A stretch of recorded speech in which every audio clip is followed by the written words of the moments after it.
This message is sponsored by Greenlight. With school out, summer is the perfect time to teach our kids real-world money skills they'll use forever. Greenlight is a debit card and the #1 family finance and safety app used by millions of families, helping kids learn how to save, invest, and spend wisely. Parents can send their kids money and track their spending and saving, while kids build money confidence and skills in fun ways. Start your risk-free Greenlight trial today at greenlight.com/Wondery. That's greenlight.com/Wondery.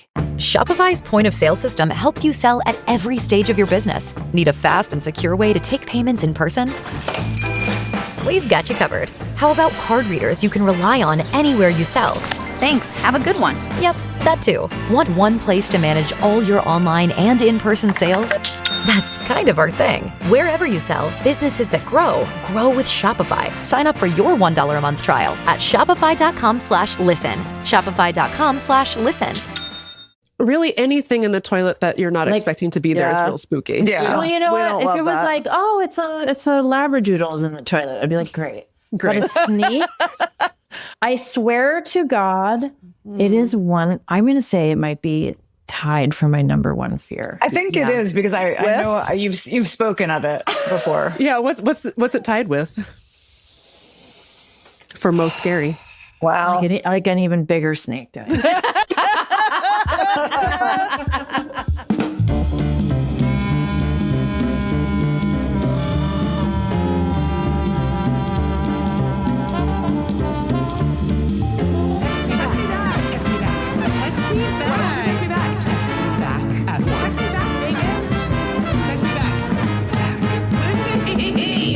Welcome to Text Me Back.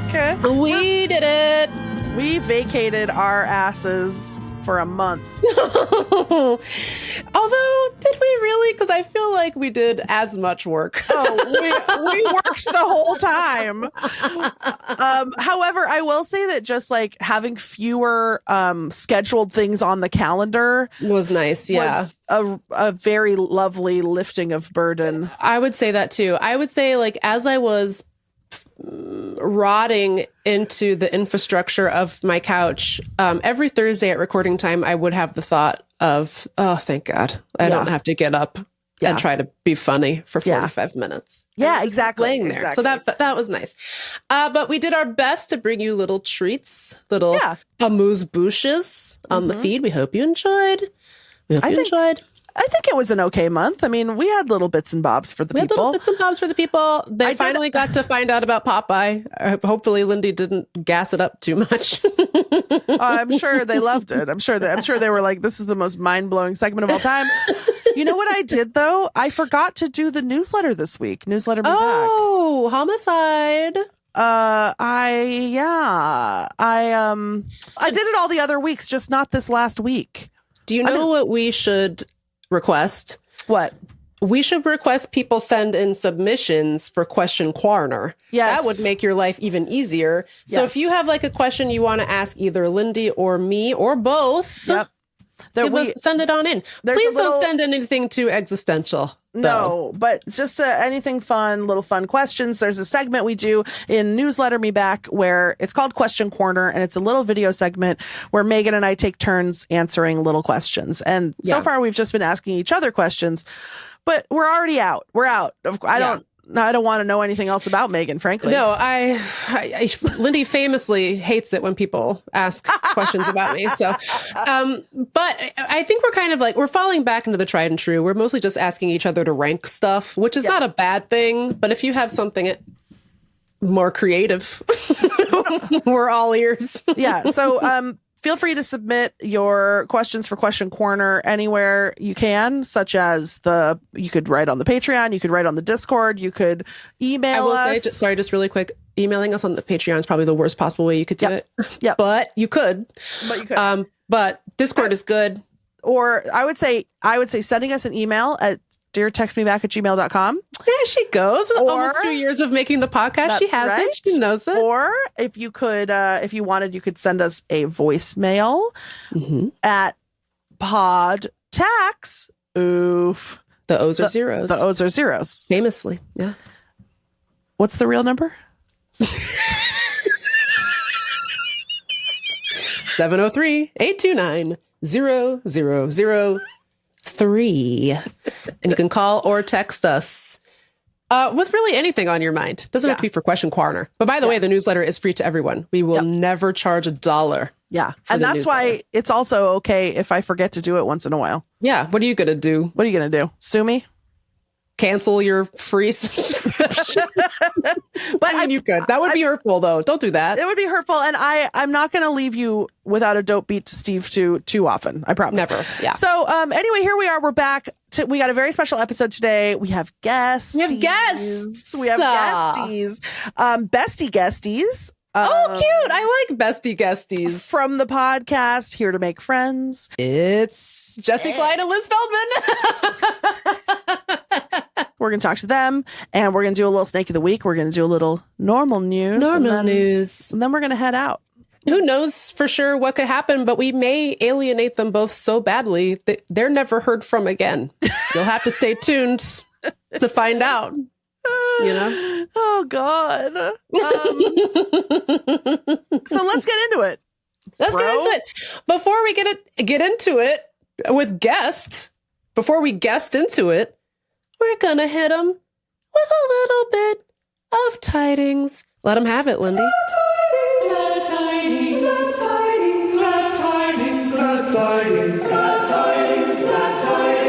What's your tiding? Okay, so I don't know if you listened to last week's episode, but last week I introduced a new character. Last week a new bombshell entered the villa. And her name was Vole. We had a vole. We had a vole in the house. That's right. We had a vole in the house. A week ago today, the day that we're recording this, which is Thursday, July 31st. A week ago today, it was 7 a.m. I was rushing out the door to go pick up the knitting celebrities. If you're not familiar, I have a little gaggle of friends who live in Chicago and are famous knitwear designers. And they were coming to visit me. I was running out the door to drive to the airport to get them when I see a little creature scamper across the floor of the TV room and go into the bathroom and then run around the bathroom in little circles. And then, while Barry watched, by the way, and did nothing, and then it ran underneath the clawfoot tub and disappeared. And so I said, "Oh, what do I do about that?" Mm-hmm. And then I stood there for a while trying to figure out what you do about a loose vole in the house, and couldn't come up with anything. So I left. The vole continued to make appearances, and I say vole because it wasn't a mouse. It was smaller. It was darker. When you see a mouse, you know it's a mouse. And this looked like a little Tootsie Roll with a tail, you know? Yeah. It was really cute. And it was slower than a mouse. It was like the size of a toe. And it would come out and say hi to us periodically. It would creep around the corner. It would just poke its little face out to see what was up. And then it would disappear again. So I was like, I can't kill this vole. I love this vole. That's my main man, vole. That's my main man, mayonnaise, vole. So I was influenced actually by, I follow this like mouse rehabber. I'll put her in the show notes. And she is constantly live trapping mice and setting them free. Yeah. Or if they are pregnant, she'll be like, this mouse was pregnant. Or if she catches them in the dead of winter, then she overwinters them in her house in little boxes. And she lets the mice like have birth their babies. And then she takes them out into the woodland and sets them free in like little mouse villages. And she leaves them some nuts and seeds. Mice we like for the ecology, because not like rats. Rats are bad. Well, but we like I don't. Yes. Don't they give plague? What's mice? Yeah, they give plague, but not anymore lately as much. Okay, here's the thing. You just don't want them in your house because you don't want them shitting in your food. No, I don't. But they are cute and they're social and they have little brains. And so I am struggling with why is any animal doomed to die by my hand? No, to be clear, I would not want to put any sort of homicidal trap in my house for a mouse. Bugs, that's a separate issue. Right. I'm just wondering why all of the rigmarole to put the mouse outside. They must be good for something that I'm just not aware of. Yeah, probably their job is to be prey. To be eaten. But that's still better than dying an inglorious death underneath a clawfoot tub. Exactly. And it's not, that's not me playing God, you know? Correct. That's none of your business. God playing God. That's that osprey's talon. Exactly. So I was influenced by this influencer who's always like, get these little plastic live traps and then set them free. And so I was like, all right. So I got some of those traps, set them around the house, and then lo and behold, it took maybe 12 hours, but then I was just playing a little Baldur's Gate 3 and all of a sudden I heard a frantic scrabbling. I look over there. We got a vole. We got a vole in the vole trap. And, there was also much discussion about whether there was one vole because we were seeing quote unquote, the vole in far flung corners of the house. Meanwhile, one vole absolutely has an alibi and was not. Yeah. So, in the hot tub. Yes. So, unclear whether or not there's multiple voles, TBD. The traps are still out, but we did catch a vole. And Meagan, if this wasn't the cutest little guy you ever saw in your life, first of all, he had a long wiggly snoot. Oh, that it would stick through the air holes in the little trap and go squeaky wink wink. Yeah, like wiggle around. So cute. I picked a spot over in there. There's this little thicket, which has blackberry bushes, so it could have some berries, and it had places to hide from the eagles and hawks. And then I took some sunflower seeds, and I found a big leaf, and I poured sunflower seeds on it like a plate. Oh. And then we set the vole free next to its dinner of sunflower seeds, and we felt fulfilled and happy. Nice. But Meagan, that's not all. What? Oh, plot twist. This vole was a shrew. Oh shit. Meagan, when I tell you this vole was a shrew, I ain't lying. What? Yeah.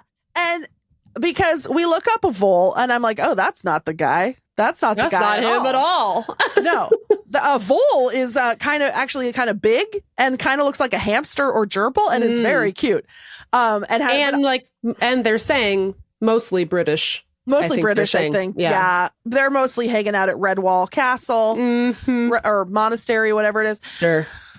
Anyway, so we determined that this was a shrew, most likely a masked shrew. Right. Well, when you said long snoot, I was like, it's giving shrew. So the name for now is still Malvolio because we haven't received any alternatives yet. But somebody did write in to say, how about Tom Cruise, which is not a pun. It's just kind of funny. So something to think about. One of the knitting celebrities suggested, oh no, it was my mom that suggested that we name the shrew Killer. So maybe that should be the shrew's name, Killer. Yeah. The place where we released the shrew in this bramble bush, it was right next to this part of the yard where the water table's really high. It gets really marshy. And in the wintertime, it kind of turns into a little wetland swamp. And then Jessi Mae Martinson, one of the knitting celebrities, said, oh my God, actually, not that long ago, I watched a documentary about shrews, which first of all, okay. Sure. Absolutely. And she said that the shrew is also known as the cheetah of the wetlands. What? And apparently they live in the wetlands and they zoom around at top speeds. Wow. And we set Killer free in the wetlands before we even had identified her as a shrew and knew that she was the cheetah of the wetlands. So happy for them. Yeah. So I hope they live a long, beautiful life. I hope so too. And may the rest of our shrew traps stay empty. Yes. Agree. And may no hawk ever munch that shrew. And I think their lifespan, it said like 18 months to 2 years. So yeah. So Killer is fine for now. Godspeed, Killer. You have a good one. You have a good one.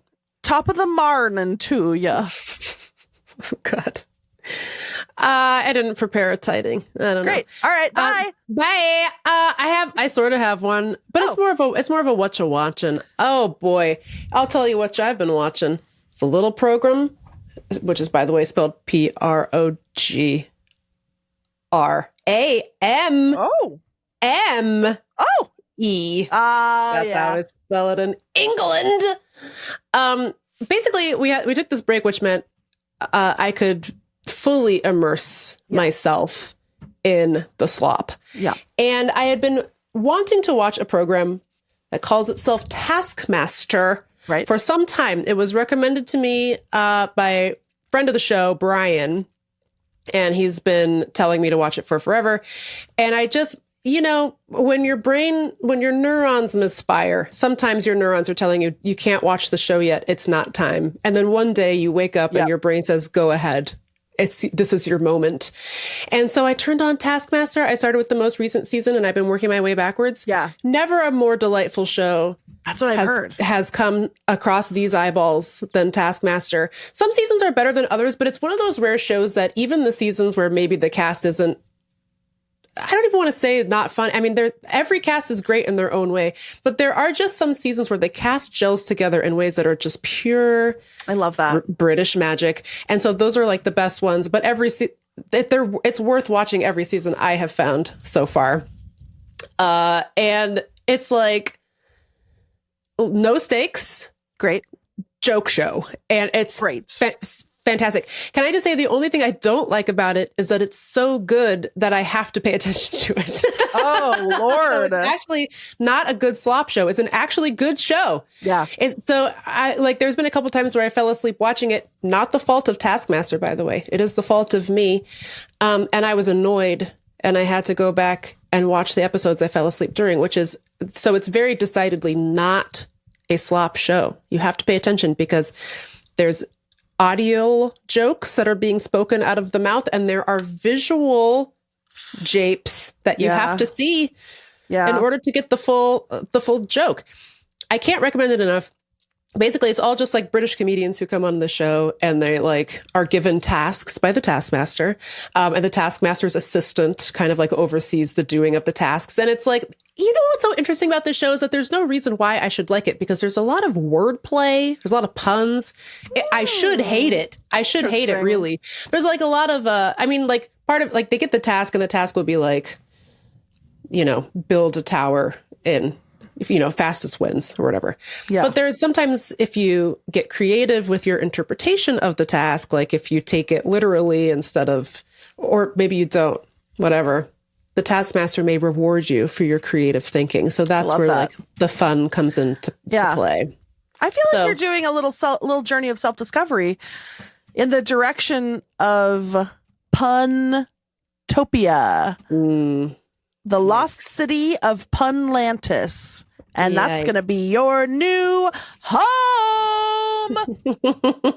There was one that was record the largest number you can on top of this item.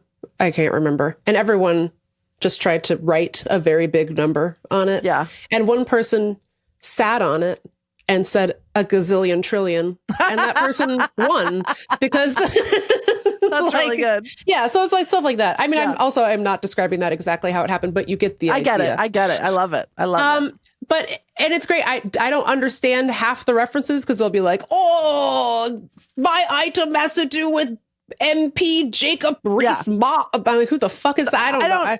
I looked them up, and she's apparently the British Marjorie Taylor Greene. So I was like, okay, endorse, continue. But you don't have to. Just the way they say it is fucking funny. Oh, I agree. I feel like I actually love not getting the reference. It's great. I'm it's okay. Which is why, often when I write a new book, or even when I would write an article, sometimes the editor would try to make me explain a reference. And I think we've talked about this before. I love leaving an Easter egg for the audience, the reader, to figure out if they aren't already familiar. Yeah. It's fun. And I like it. I like it when a British person says, "Oh, you look like Niles off of Fools and Horses." And then I have to be like, "Okay, what the fuck is that? What the fuck is Niles? You look like the pub landlord from Foxtown." Yeah. I don't know what that is, but I'm laughing. I love it. You know what I mean? I so love basically, these archetypes of the different types of contestants have started to emerge over the seasons that I've watched. There's always overly confident chaos agent. So like the most recent one was Jason Mantzoukas, who, by the way, loves the show so much. I guess he paid his own way to fly to London to be on it. And he's like one of the first American contestants. There was one other American, but she's based in London. Hey, for the record, Taskmaster, Megan and I would also pay our own way to come be on Taskmaster. If you're listening, Taskmaster or little Alex Horn, I'm available to engage with your weird little tasks. There's older guy who has no idea what's going on. Great. And there's two versions of older guy that doesn't know what's going on. Older guy who doesn't know what's going on, parentheses, just happy to be there. Older guy who doesn't know what's going on, parentheses, affably exasperated by the proceedings. / furious that he got talked into this. Yes. And so the best guy of that category is this guy, Julian Clary, who he refers to himself as a renowned homosexual.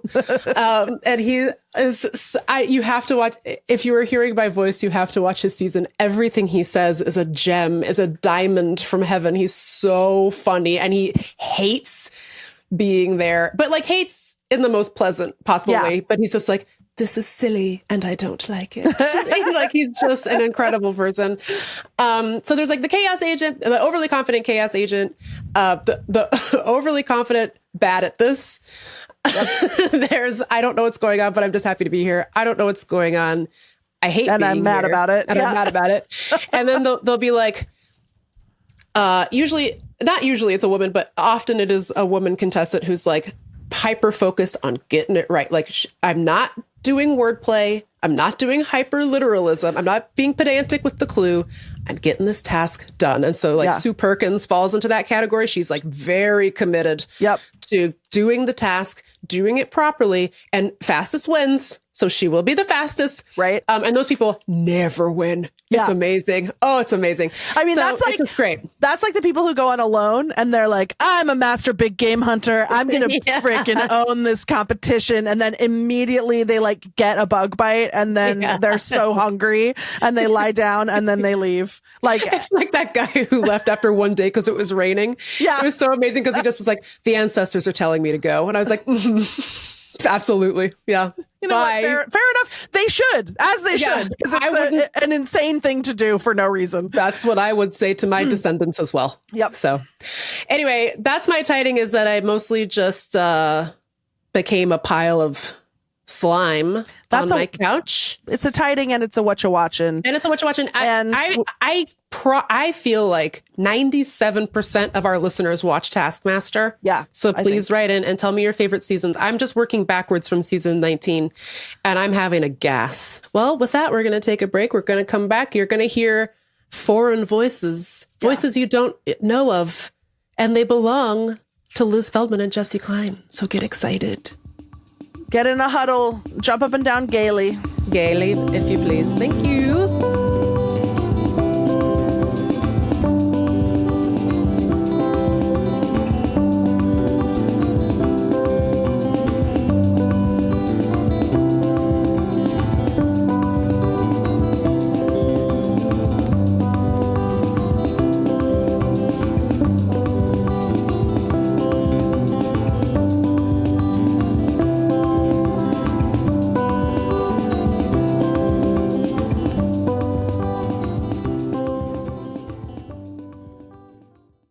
Welcome back, Text Me Back-a-lites. I'm so excited. We're both so excited. We almost never have guests, so it's always such a event when we have guests on the show. We're so excited for these two in particular, and I'm going to introduce them now. Our first guest is Liz Feldman. Over the course of her career, she has won many awards. She's carved a space for diverse voices and developed her own niche genre, the traumedy, which blends Black comedy and that's just life now. You know, I'm glad you coined a phrase for it. Heartfelt drama that plumbs the darker emotional depths of the human experience. Liz is the creator and executive producer of the acclaimed Emmy-nominated Netflix series Dead to Me, which I watched. It was really good. Netflix has recently released No Good Deed. So good. And in 2025, you'll never guess, Liz launched her own podcast alongside our second guest. What? Who goes by the name of Jessi Klein. And it's called Here to Make Friends. Isn't that crazy? Yeah. Like, we're just like, we should have guests. And then these two guys showed up and they're like, guess what? Oh my God, Liz, Jessi, my podcast co-host.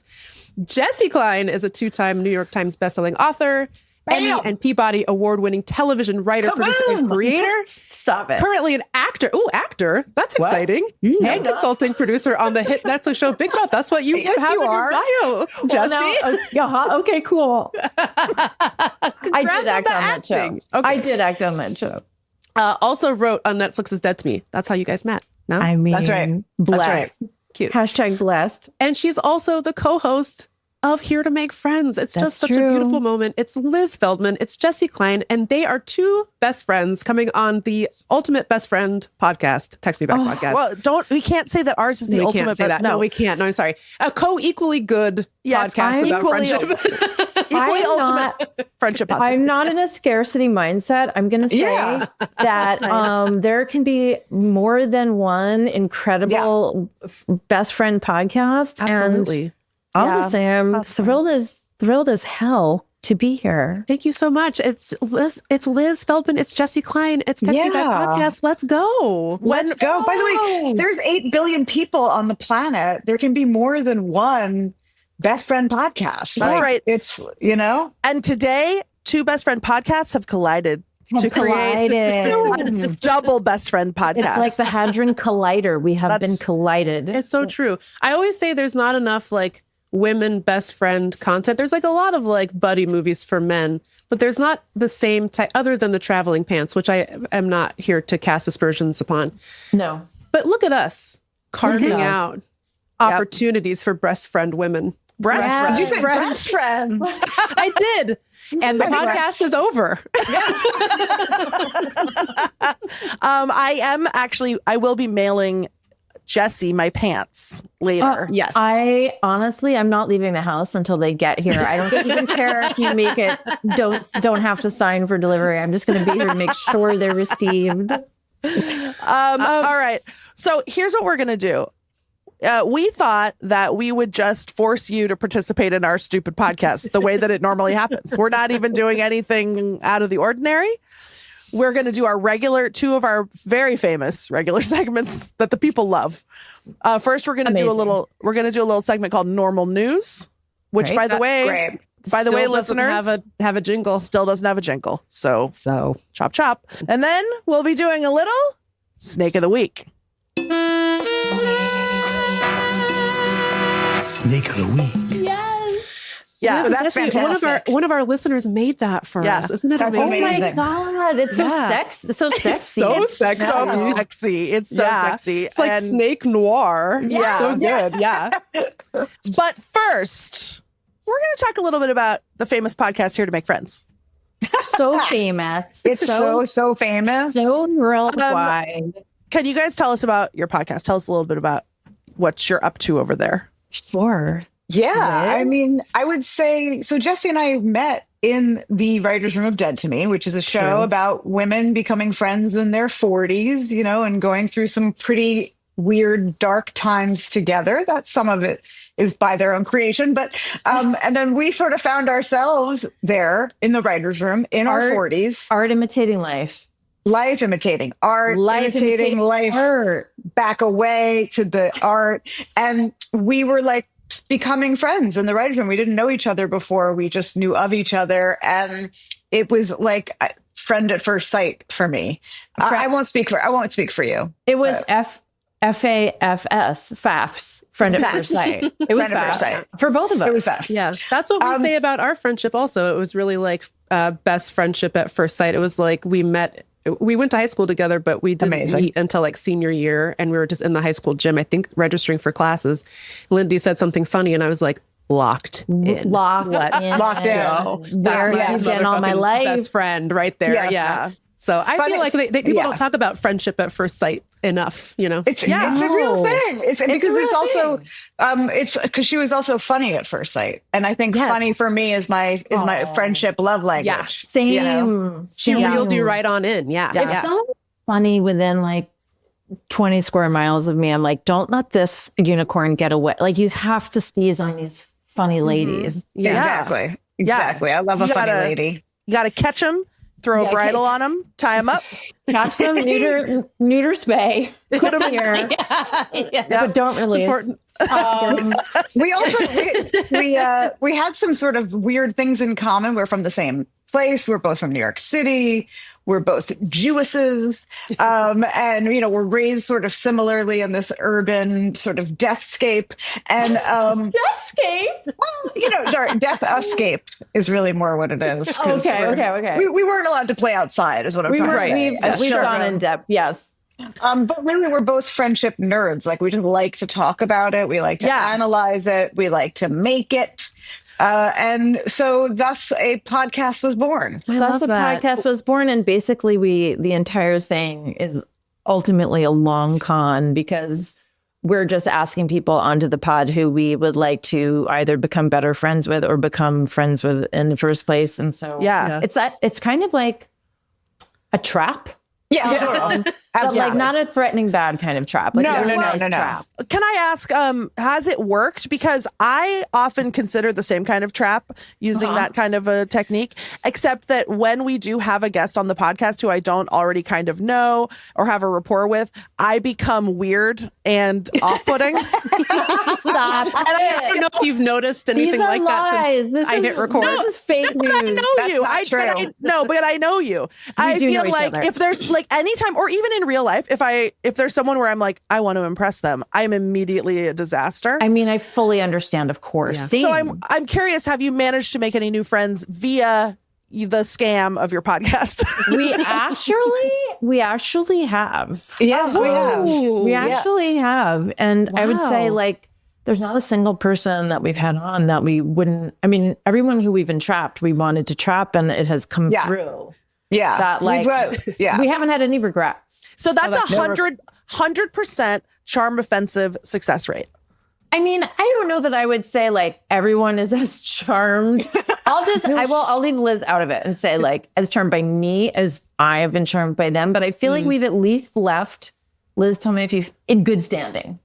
I think at the very least, we've created now a cavalcade of people that if we ran into them at a party, we would be able to achieve what I would call a mutual glom. Yeah. Yes. As we discussed with a guest who we became friends with, the delightful Allie Bree, where we talked about how all you want at a party is someone where you feel like you can be safe to do a mutual glom, as in you're like, oh, who do I know at this party where I can anchor in and stop having to like find a safe space? And you see a person who you like have acknowledged as like a friend. And you're like, I'm not glomming. You're not glom. Like, we know this is a mutual glom and we're both happy to be here. That reminds me of a question I've always had that's about friendship. This is a Hollywood insider question as two high-powered Hollywood insiders. 40 under 40. God. 70 over 90? I always wonder how friendship works in Hollywood, where it's like, because you're working with people in these sort of intimate ways, and especially if you're like publicly known and famous, you're in this like strange class of people.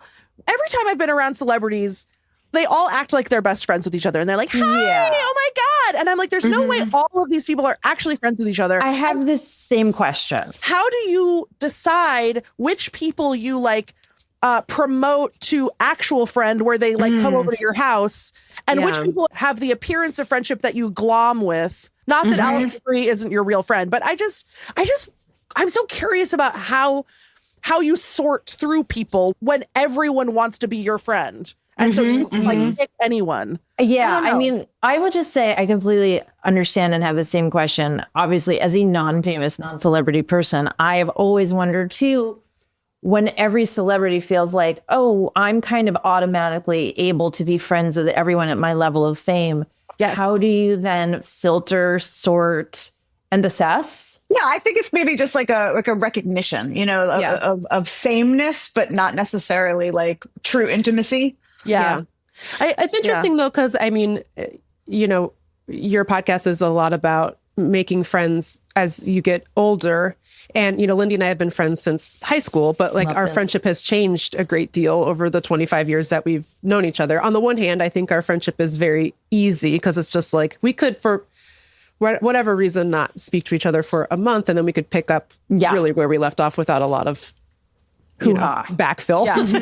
Yes. But also, I think we realized over the course of our friendship that we don't like that, actually. I don't want to not talk to you because we get busy for like a month and then it's easy to get back into the friendship. But didn't that feel kind of bad to not speak for like a month?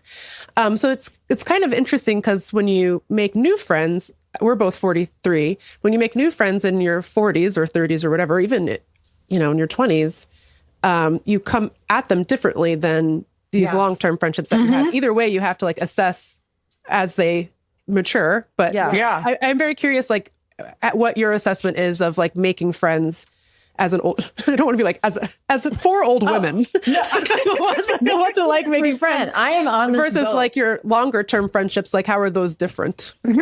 That's a really good question. It's a really good question. I feel like, one thing, and I feel like we have sort of lightly discussed this on the pod. I feel like at this age where especially a lot of people, not everybody, but a lot of people I meet also have children. Yeah. That makes a it lot hard. of what I am doing, because I'm like you, Meagan, I'm like, I don't like too much time to go by. Like, I think Liz and we've also figured out that I am like, I think the more sensitive, needy person, and Liz is a little more sort of fully realized, independent human being. It's generous, but thank you. I do feel like I'm always kind of anxiously trying to, and I love that we've leaned into the word assess. Like, how much time does this new person have for me? I don't want to just because as you become an adult, you are generally busier, especially if there is a child in the mix, although you can be busy without a child. So I don't know. It's something that I'm kind of always trying to scan for is like, what regularity does this person want to be in touch? Right. Because you want those energies to match. You want to match energy if you can. I think that there has to be an ease in friendship at, when you're beginning it in middle age, because you do have all these other demands. You either have a spouse or you have a child or you have a job. You have other things that you have built your life around. Or you just like space. Yeah, that's true. Yeah. Honestly. Or you're just like a super independent person. So like for me, I have found that the friends that I've made in my 40s that have really stuck and sort of been the most impactful are the ones who, sort of honestly don't require like a ton from me in terms of energy and time. But when we spend our time and give each other energy, it is incredibly full. Yeah. Like, I mean, I think that's the trick, right? You're giving each other energy. There's not too much taking from one person from the other or something like that. Yeah. Exactly. Yeah. Exactly. That was so beautiful. But now I think we're love that we're talking about this. I know, me too. Me too. I want to say one other thing, like, because I actually, while you were talking, I was like, oh, wait, this has reframed something for me, which is that same question about how do celebrities decide who's their friend. I kind of have that same question about myself. Because I'm like, because By the way, Lindy, I feel like you are a celebrity. She's like Lindy, medium you had celebrity. An entire television show. Yeah.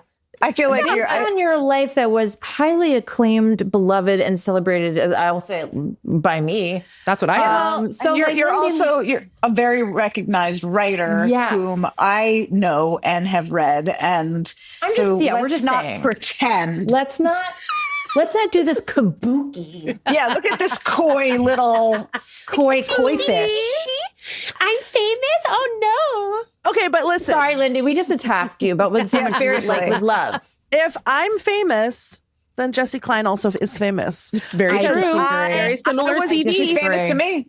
I was at Jessi Klein's Comedy Central taping. Oh, I don't know if you know that, but I was there. Lindy, I was stuck doing a side-by-side reading with you at a place in LA where I would say 99.9% of the crowd was there frothing for Lindy. And Okay. then like one person was like, oh, is Jessi Klein also here? No, But also it was one of the greatest nights of my life. It was so fun. that's because I cultivate a disordered parasocial cult-like relationship with my people. And that's it's the text working, me back honey. Oh. guarantee. That's the text me back guarantee. guarantee. Maybe I'll say as a celebrity.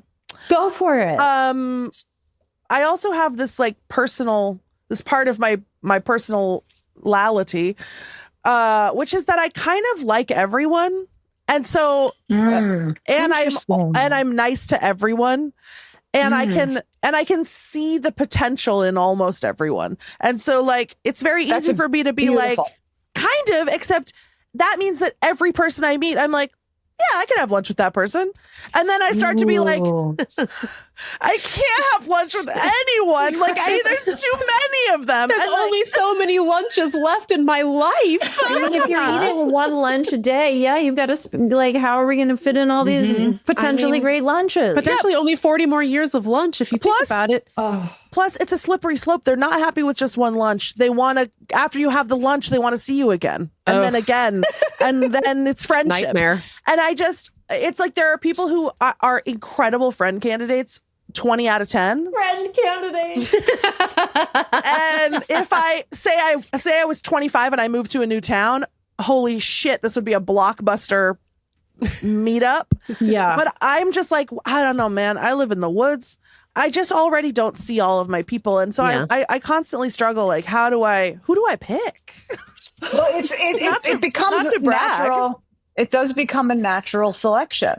Yeah, because that's true. Because like, not Are we to be talking so about Darwin right now? That's correct. He was mainly talking about making friends in your 40s. That was his whole thing. That's why he went to the Galapagos. In their 40s. Exactly. Yeah. All these turtles are my best friends. That's right. Well, as a wise woman once sang, you need someone who's going to match your freak. Exactly.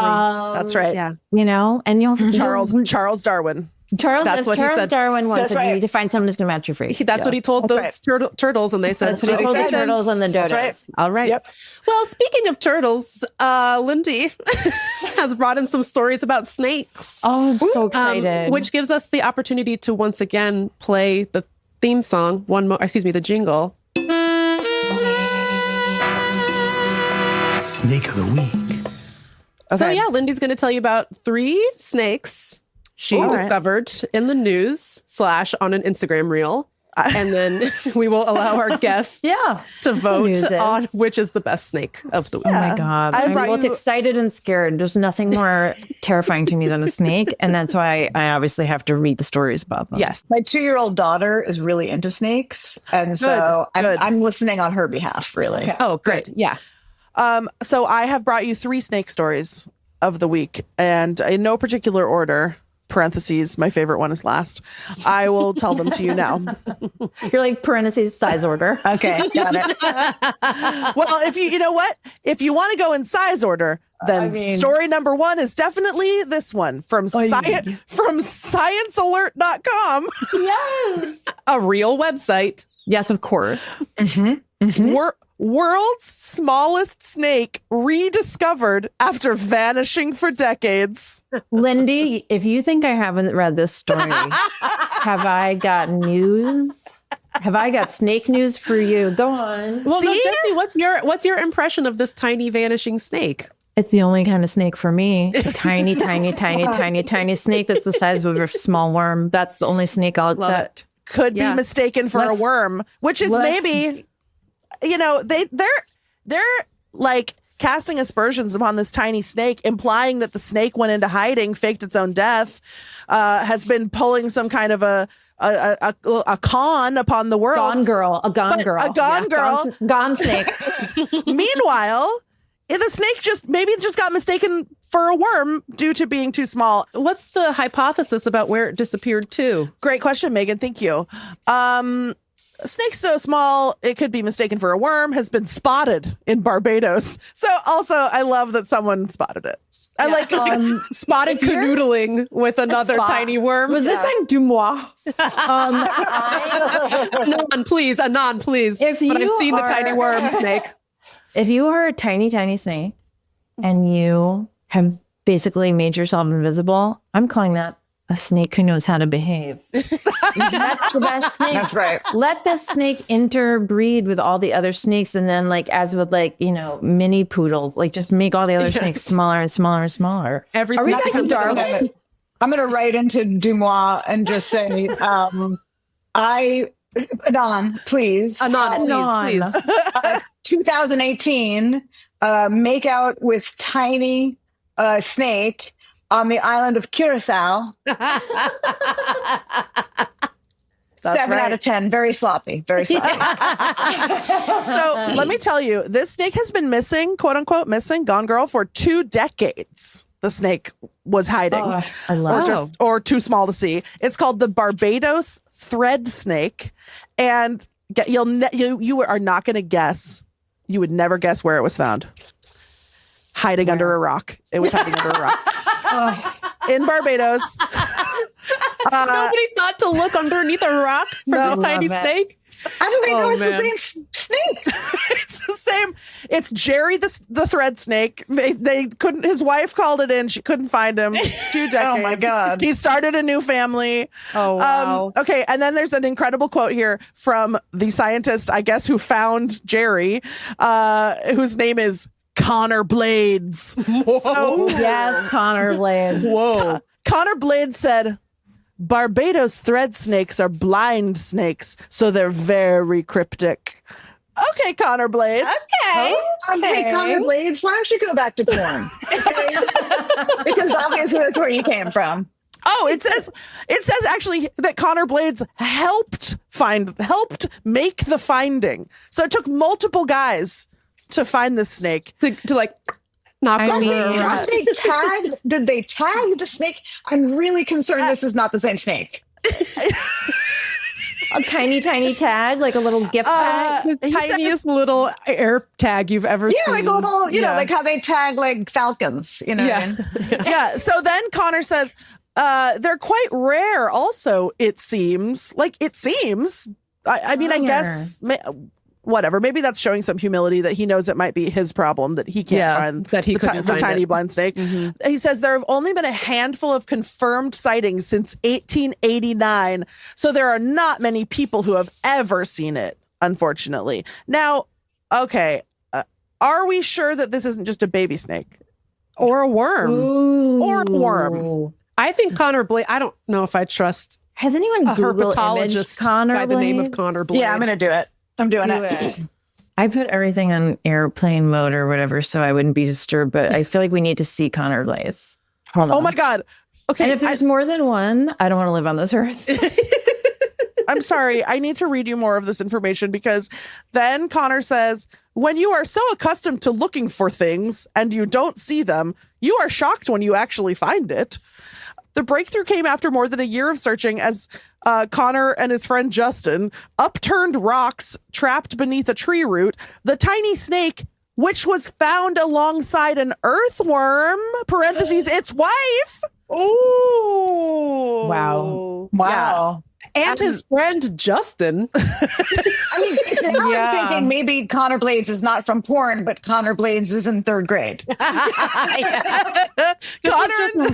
Connor and Justin went out at recess. Yeah.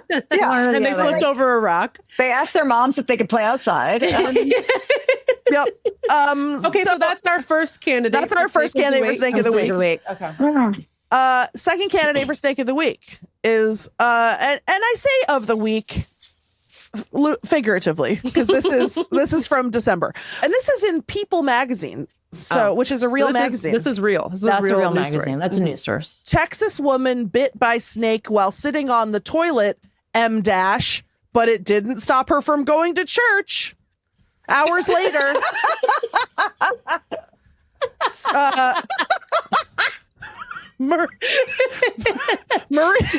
Jessi has gone away. I'm Jessi has dissociated.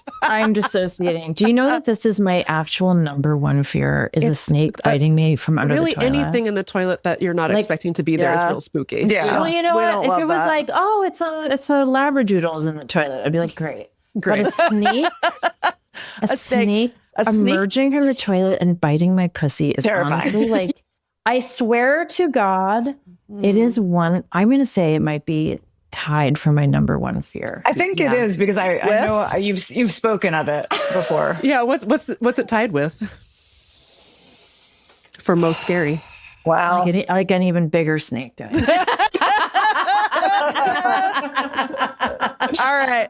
So this slimy But also, do you know pervert. that this is why I don't sleep naked too? Like I have to wear underwear at night. Just in case a snake crawls into your bed and bites your puss? Correct. Smart. Correct. You should get those metal panties like in Robin Hood. Men in Tights. Little chastity device. Anyway, one of my favorite movies. One of the best. Okay, so a Texas woman named Maria James says that a very scary situation, quote, recently took place in her bathroom involving a perverted reptile. It doesn't say if she was going number 1 or number 2, but she sat down in the dark to use the bathroom. She says, I felt a little poke on my leg. And I said, something happened. My husband left some. Her first thought was that my husband left something on the toilet. A snake's fang? You thought your husband left a snake's? I am honestly going to crawl out of my skin right now. I'm so sorry. Right now, I'm feeling like this snake is not going to be our winner. People don't like its behavior. After she alerted her husband about the snake, he placed a wire on a vent on the roof to prevent any other unwelcome guests from making surprise appearances near the toilet. How is the roof connected to the toilet? No, it's unclear. Is her husband named Connor Blades? This person is displaying as like a counterintuitive, a bad understanding of snakes. What? Okay, if this makes you feel any better, what?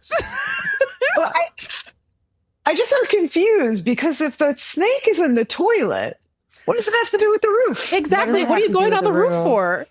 Didn't that motherfucker come up through the pipes?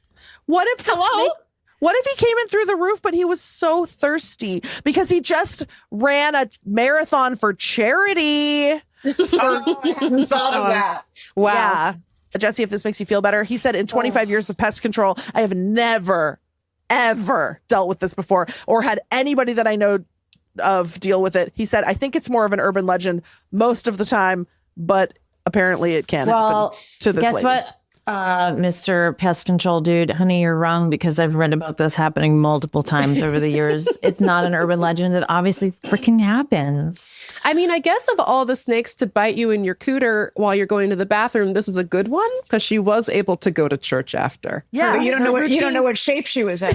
No, I don't know how she got there. Did she have to bring a donut to sit on the pews? No, is I this don't know. like a riddle where it's like she went to church because she was in a coffin because she killed herself because you can't live with the memory of having been bitten in your vag while you're That's something to think about. Maybe that's what happened to Indiana Jones.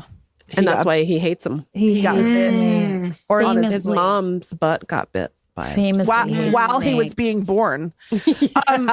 In conclusion, down in the comments, Mitzi says, a black rat snake? Heart emoji? How come this never happens to me? I love rat snakes. They're not venomous, FYI, and they have teeny tiny teeth that don't hurt. Okay, Mitzi. Well, I think Maria James would beg to differ. Yeah, she thought her husband left a knife on the toilet seat. My God. Mitzi has not been touched in a long time. No. Why does this never happen to me? I know. I feel like she's really putting her energy in the wrong Very species. strange. But Yeah. Yeah, Mitzi, get on the nap. Our third candidate, Lindy? Our third candidate, you're not going to believe this one. Watch till the end for crazy reveal. Okay, this comes from a website called theindependent.com/Asia/India. I know exactly what you're talking about. Yeah, right? They've always got the best stuff. I have so much to say about this. Go on. Quote, killed on the spot, toddler. You're like, oh no. Killed on the spot, toddler. No. Toddler bites cobra to death. After it coiled around his hands. Wow. That's right. That's right. Toddler of the week, I'll tell you that. I was going to say. Toddler of the week. Yeah. Now, toddler of the week, this guy wins for sure. Definitely. I just want to say that I did, not to brag, but I was on, I flew to New York and flew back. And so this might be why I'm so up to date on my snake news. Yeah, I mean, you are shockingly up to date on snake news. Yeah. I think it's also my algorithm is set a certain way. Yes, I read this story about this child in, it's India, right? Yep. In India, who a cobra was basically like getting ready to attack. And then the child bites the cobra. And they don't do a very good job of explaining why it dies on the spot unless that toddler bit clean through. I mean, does a toddler, this boy is only 1 year old. Does he even have teeth? You guys have little kids. He could have teeth. Yeah, he could have some teeth. He could have a couple of teeth. And they are surprisingly strong. But yeah. No, I'm jumping the story, but no, this is what I want. I'm wondering if the toddler is venomous. Yeah. Interesting. That's what it sounds like. Or does he have constricting qualities? We don't know. That's true. Yeah. He could have squozed. He could have bit, then squozed. Well, he did have to go to the hospital. Yes. Obviously, he didn't have like the easiest go of it. But Lindy, this is the thing about this story that state. Can I just jump a little? Yeah. Oh, please. Because there was a fact that I want to say I have this number. I'm sorry. I can't believe I knew all the snake stories. You knew 2 out of 3 snake stories. And you were like, oh, I hate snakes more than anyone in the world. I am the last person who should do this segment. This is like the masochism of it is like, I'm like fingers over eyes for all of these. But in that article, they go on to say that so snake bite deaths in India are like a real thing. And I believe what was revealed in the article is that like over the last 10 years, do I have this right? 1 million? No, it's either like 1 million or 100,000 people have died of snake bites. Do I have this? There's 1 billion people in India. Yeah, but still, so many people dying of snake bites. It says they don't make an antidote for this. They do. Wait, but what does it say, Lindy? What does it say? It says the country recorded over 1 million snake bite deaths. From 2000 to 2019. Okay, so I read this. I read this and I was like, I will never, that is an insane number of people dying from snake bite deaths. How much are snakes infiltrating human areas? A lot, probably. Lethally poisonous snake? I'm going to counter argue how many humans are invading snake territory. Liz, exactly. You know what? Get out of here. What are Liz you doing has been right taken now? in by Big Snake. Let me tell you lobbying something. for the Big Snake lobby. I just think snakes get a bad rap. Oh my just God. because they've killed over 1 million people in the last. Over 1 million people. It's a lot of people. That's a lot of people. Insane. I had to close my laptop on the plane and order my 5th drink because I was so shook. I want to reframe. I don't think that we need to blame the snakes. I think we can blame the human institutions that refuse to help the humans who have been bitten by the snakes. We don't have a better anti-venom distribution system. Also we are encroaching upon the snake kingdom all the time. For the record, it's about 52,000 snake deaths per year on average. That is insane. Over the course of 19 years. It's a lot. That's a lot. Liz, just acknowledge that's a lot. It's a lot, but I'm just saying. I agree with Liz. You know, snakes the press have rights too. Yes, they do. Oh my God. I am literally getting off of Riverside right now. I will not.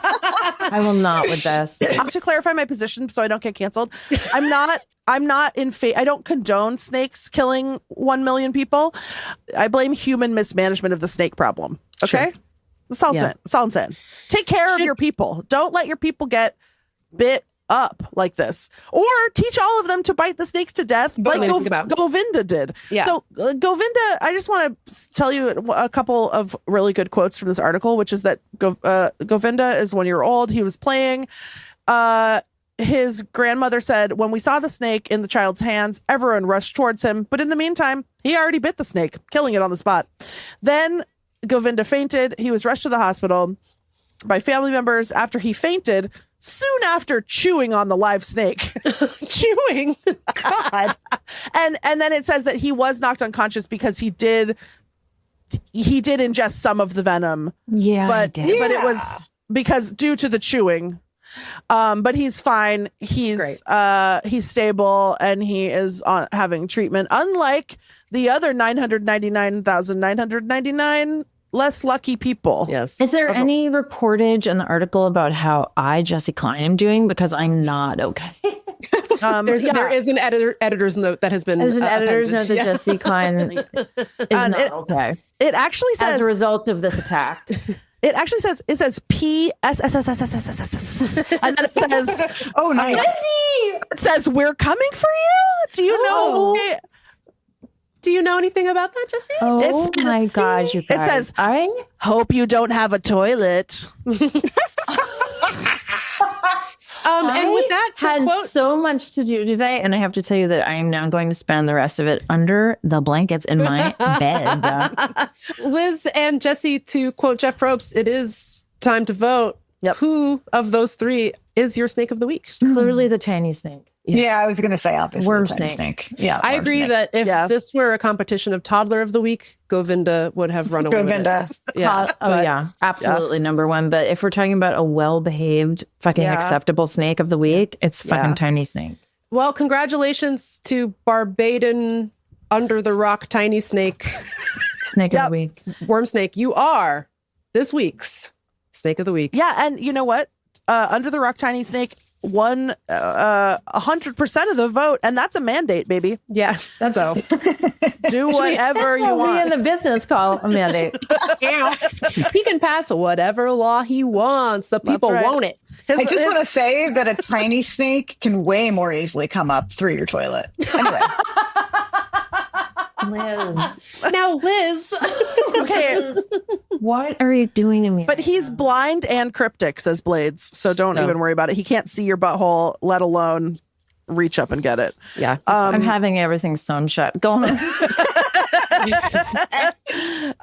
So for his first executive order, Barbados thread snake declares no more turning over rocks. Illegal. Leave me alone. Illegal. Sorry. Yeah, leave him alone. He's the one good snake. Yeah. And that's Megan. And that's hang on. Well, hold on 1 second. Almost ready. And that's keep vamping. And that where the fuck is it? Oh my god. Oh, hey, sorry, no. And that's snake of the week.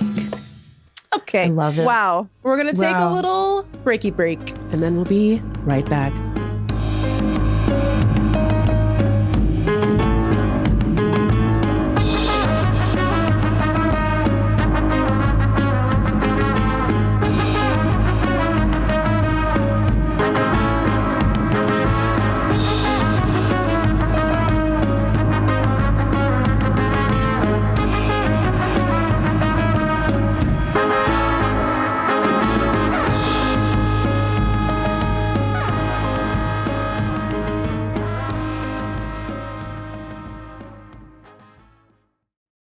Okay, we are back, and we're just going to keep harassing Liz and Jessi for like 5 to 8 more minutes. Yep. Love it.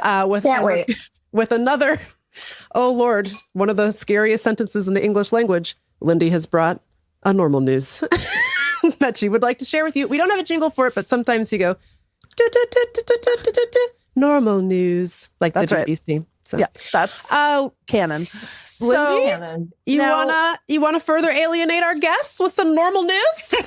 do I ever? Now, if you've been on a plane and looking at snake news, you may have also encountered this. I'm just going to assume that Jessi already knows about this, but I bet I do. It's a story out of Australia. It's about mental health, because that's a very important topic to all of us.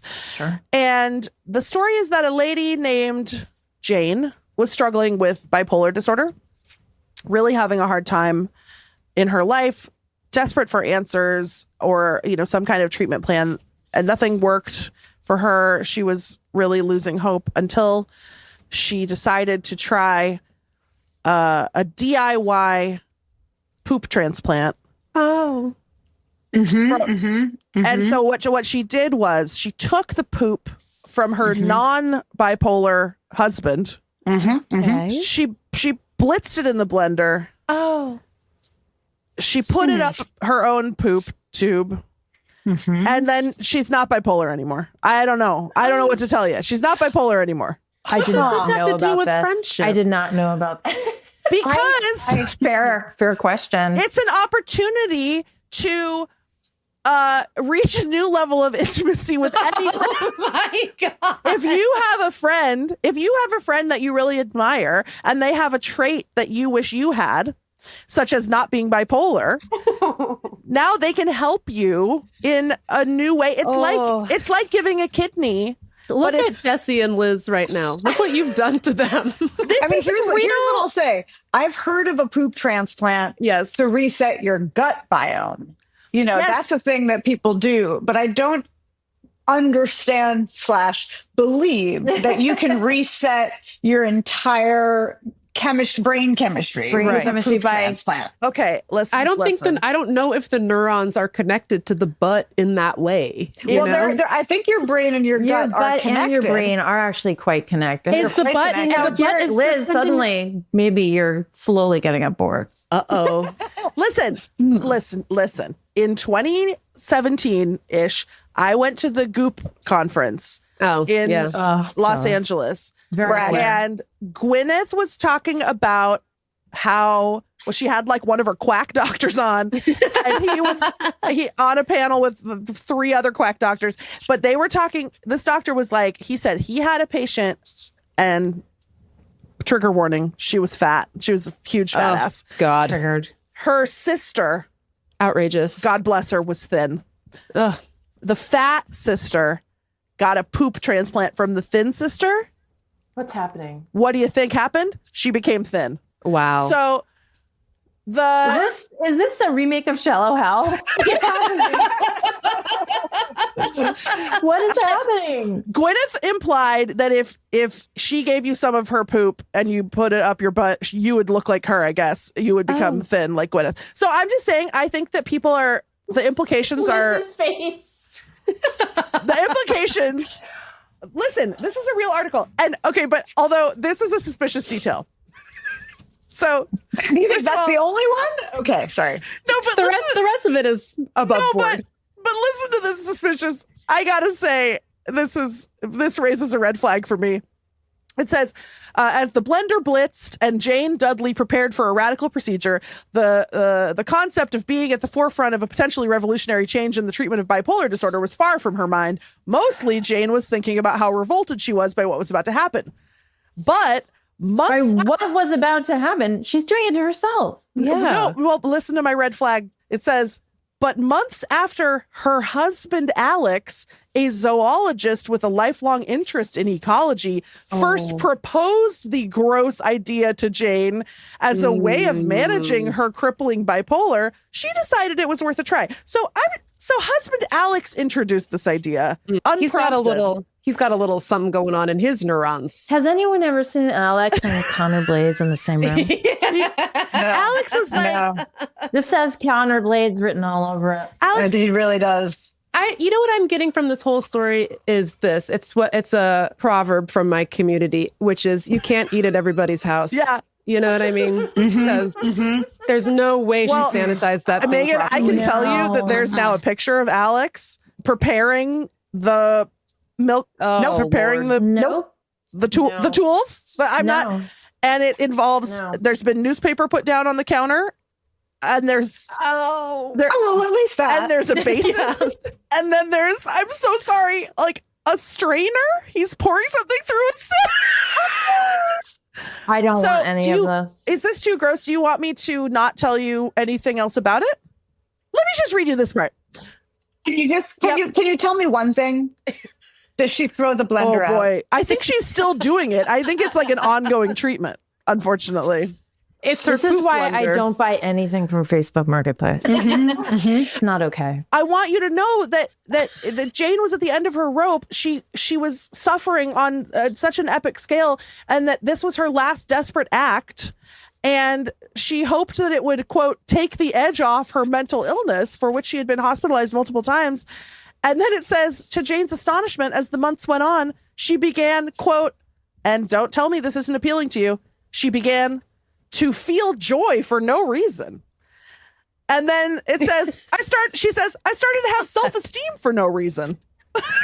It's like, all because of the poop. I don't know if that's really self-esteem then. For no reason. And anyway, medical experts warn that you shouldn't do your own poop transplant. Yeah. Well, medical experts. I'm glad they chimed in. I just want you all to know that this is an option.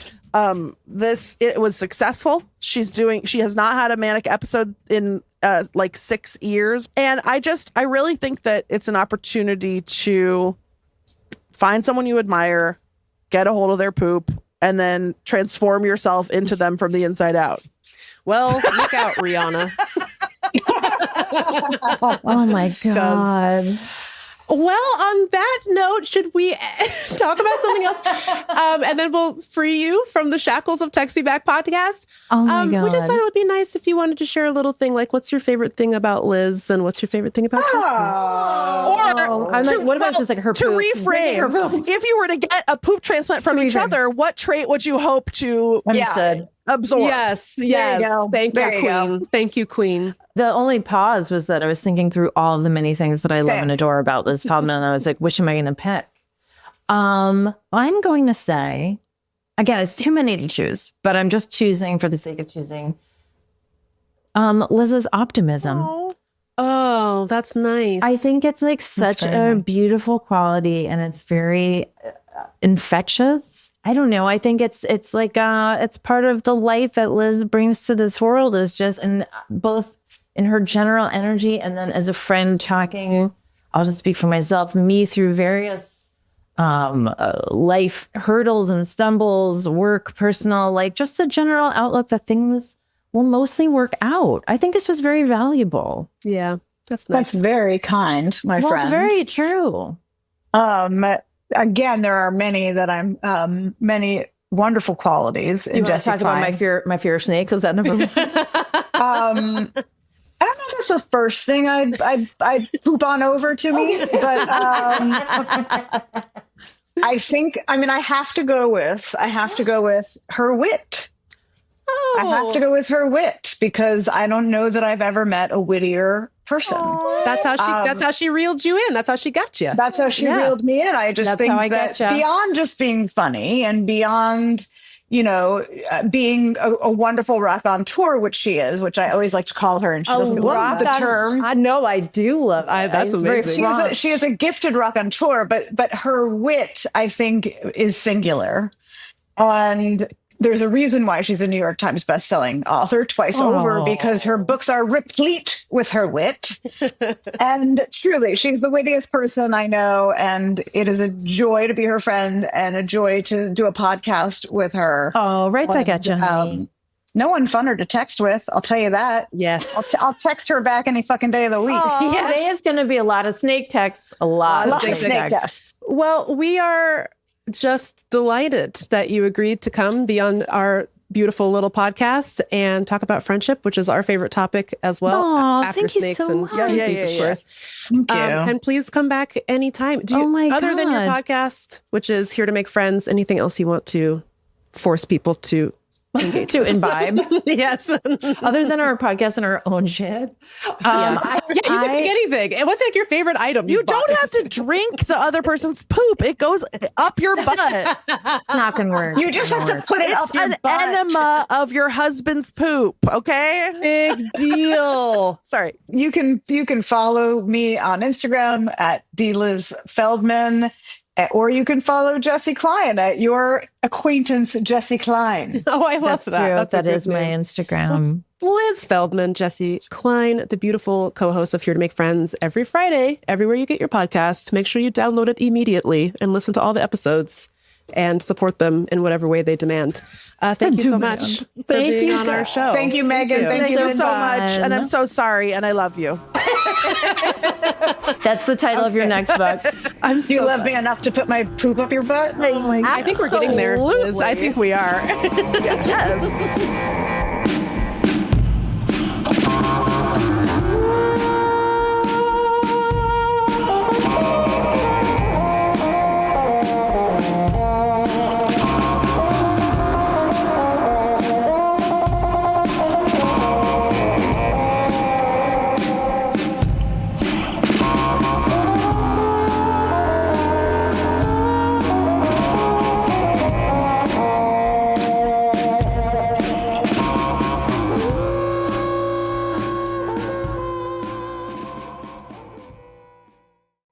Well, Lindy. End of show. It is. Oh, Jesus Christ. Oh, Jerry. I'm going to have Allie take that out. Yeah, huh? Yeah. I already texted her to ask her. Equal ownership of show we have. I could delete the show off of the publishing platform anytime. No, Meagan. I bet you don't even remember how to log in. Sure don't, Meagan. Sure don't. Yeah, equal partners indeed. No. Anyway, welcome to the end of... I do know how to log in, Meagan. I have it saved. Meagan. Anyway, welcome back to the end of Text Me Back podcast. We're ending it. We're ending the show permanently. So, Meagan, because that's not funny. Of what Meagan, Lindy said about that, whatever the fucking... Meagan, not funny. That is that Yoda. Was that what that was? Yes. Oh Lord. You know, they were saying, oh, I miss Text Me Back podcast. Bring back Text Me Back. Everybody's clamoring for Text Me Back podcast. And we come back and you know what you do? You do a heinous, absolutely world-class bad Yoda impersonation. Now no one's saying we miss Text Me Back podcast. No one is clamoring for more. They're turning it off. Meagan, this is so mean. They're turning it off. This is a brutal... Because of you and your behavior. A brutal read. And we can see exactly where people turn off the podcast, by the way, in the publication. Not me, because I don't know how to log in. You can see like if people finish an episode or not. So if we get to you screaming, Jerry, and we get like an 80% drop off, we'll know why. Anyways, end of show. How you like that? Are you frozen or are you? Oh God, you were so still. Good job. Hello, Jerry. Oh, God. Okay, well, we hope you guys enjoyed the episode. Bye. Yeah. No, wait. We got to plug ourselves. No, we don't. You ruined it. What? Meagan. That hello, Jerry is the worst shit that you do. It's so bad. Meagan, we can cut it out. You're not going to. Because last time you snuck around behind my back and had Allie put it back in. Because you know I don't listen to the episode before it goes live. Heinous. Yeah. Anyways, I guess if you've enjoyed this, you can support the show by going to patreon.com/textmebackpod. By the way, we also have a Venmo. Do you know somebody actually emailed us and was like, I wish you had a Venmo so I didn't have to subscribe to the Patreon. I don't understand that, but I'm not judging you. But we do have a Venmo. And it's at Text Me Back Pod. So you can send us money there. But just be careful because once you do that, we will be sending Venmo requests at random. Just for like headphones and equipment and stuff. Yeah. Yeah. Or like snacks when we go to the podcast conference in Dallas. Or a complete set Seinfeld DVD Blu-ray discs. So I'm urging you not to send money to this podcast. Please don't. Meagan, don't say that. Please, for the love of God, if you could all cancel your subscriptions so I can be free from Text Me. Meagan, it's not. You're taking it too far and you're doing the joke too far. I'm actually begging. Meagan, please help me. Meagan! Your face is so sad.